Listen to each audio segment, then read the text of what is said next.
Today we're going to be talking about your first look and what the difference is between a first look, a first touch, who it's for, how does it impact your timeline, all of those nitty-gritty details.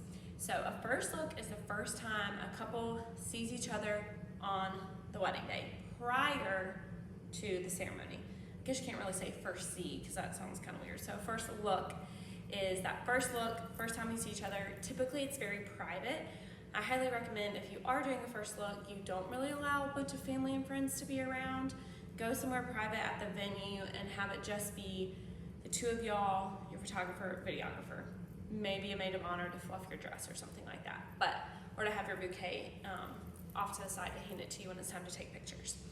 A first touch is very similar, except for you don't actually see each other. So it's typically around a door frame and you're just like touching hands around a door frame or part of the venue where you can't see each other, but you're still touching each other. The first look kind of came about for a couple different reasons. One, if you're getting married in the winter time and you are getting married later in the day and the sun goes down, you can't really do a lot of outdoor photos after the ceremony. So one, it does allow a little bit more flexibility in the timeline if you do pictures before the ceremony.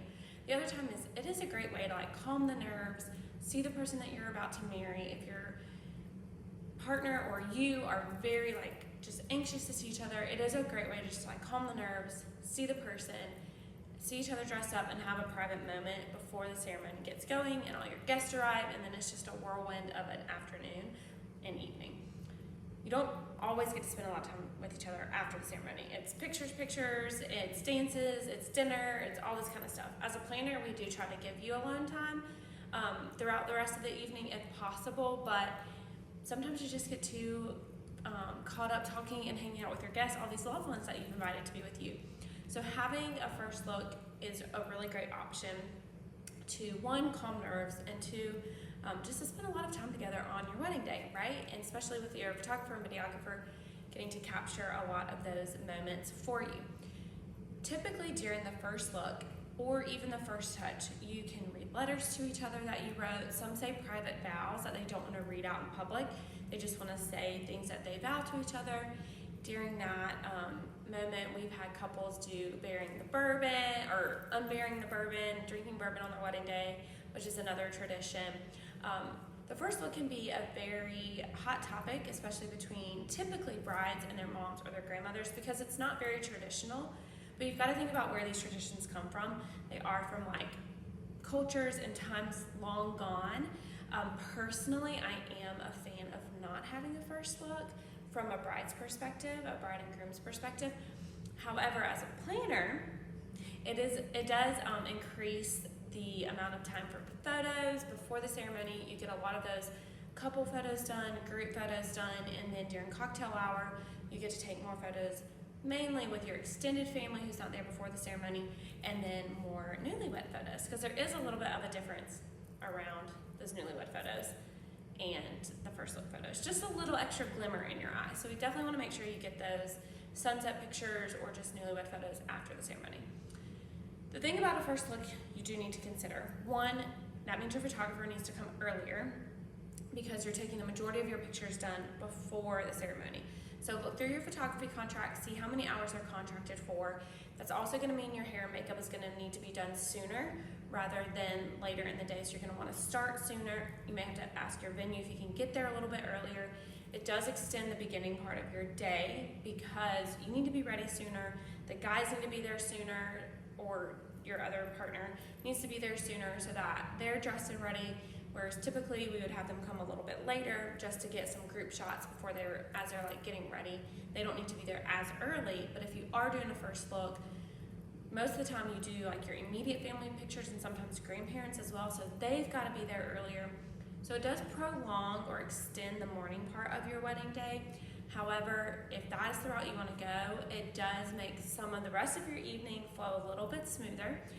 Those who don't choose to do a first look and want to do a first touch or nothing at all, you've got to think about, you've got to be really strategic with the amount of photos between the end of the ceremony and the beginning of the reception and your cocktail hour.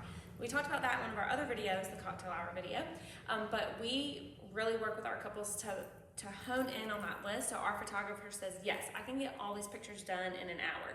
So again, think through your contract with your photographer.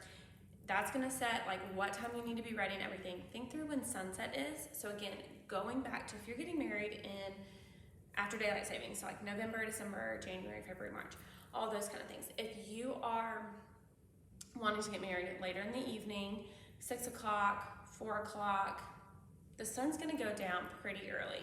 Typically we were looking at it the other day, in December, sunset's like 5:20, so that means the light is gone at 5:20. So even like being outdoors, that's gonna kind of end around 4:45. So if you want outdoor pictures in winter months, you're probably going to want to do a first look. You also have to think about weather, the location, are there places at your venue where you can do that first look, and even the newlywed photos afterwards. So you gotta think through all of those things, but we highly recommend, again, cannot reiterate this enough, talking to your photographer, talking to your planner, your hair and makeup artist. Everybody needs to be on the same page about if you're doing a first look or not, how many family members need to come prior to the ceremony to be in those photos, where they're taking place, are you getting ready at one location and you need to drive somewhere? All of that goes into effect whether you have a first look or not. You still have to have all those details nailed down. But if you are doing a first look, the beginning of your day is gonna be a little more prolonged, a little more detailed, all of that. Whereas at the end of the day, if you're not doing a first look, you can get ready a little bit later, you can start a little bit later with photos, and then you've got that time during cocktail hour to take all those extra pictures. Same with your bridal party. You can take all your bridal party pictures before the ceremony or after, depending on when you're doing your first look. And I talk with my hands a lot. I'm trying not to, but that's just where we are today. So if you have any questions about scheduling or like timelining a first look and what that looks like, please comment below and reach out to us. We'd be happy to help kind of walk through